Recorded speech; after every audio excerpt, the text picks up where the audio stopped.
Kalian tahu nggak sih tentang Perang Teluk Tiga yang terjadi di tahun 2003? Perang Teluk Tiga atau juga disebut sebagai Perang Irak merupakan salah satu peristiwa geopolitik paling signifikan di awal abad ke-21. Peperangan tersebut terjadi pada tahun 2003. Perang ini menandai invasi Amerika Serikat dan sekutunya ke Irak dan membawa konsekuensi yang masih terasa hingga sekarang.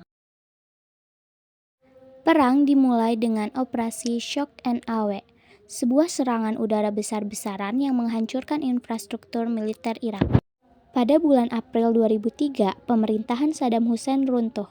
Saddam sendiri ditangkap pada Desember tahun 2003, diadili oleh pengadilan Irak, dan akhirnya dieksekusi mati pada tahun 2006. Setelah kejatuhan Saddam, Irak mengalami kekacauan politik dan keamanan. Konflik sekretarian antara kelompok Sunni dan Syiah meningkat tajam.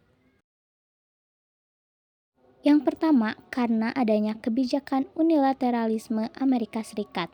Dan yang kedua, karena adanya tuduhan Amerika Serikat tentang pengembangan senjata biologis pemusnah massal yang dirancang untuk membunuh manusia dalam skala besar. Setelah Amerika Serikat berhasil menggulingkan pemerintahan Saddam Hussein, kekosongan kekuasaan pun terjadi di Irak. Di masa pendudukan Amerika Serikat di Irak muncul perlawanan dari rakyat Irak terhadap Amerika Serikat. Mereka menganggap Amerika Serikat adalah penjajah. Rakyat Irak mulai membentuk milisi bersenjata. Amerika Serikat pun menarik pasukan dari Irak pada tahun 2011. Penarikan pasukan Amerika Serikat tersebut memadai berakhirnya Perang Teluk Ketiga. Dampak dari terjadinya Perang Teluk Ketiga bagi negara Irak, yang pertama, adanya kerugian manusia. Ratusan ribu warga sipil Irak tewas, ribuan tentara dari pihak koalisi juga menjadi korban. Yang kedua, adanya kerusakan infrastruktur.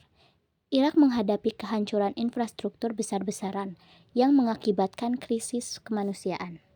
Dan banyak pihak yang mengecam perang ini sebagai ilegal dan tidak bermoral.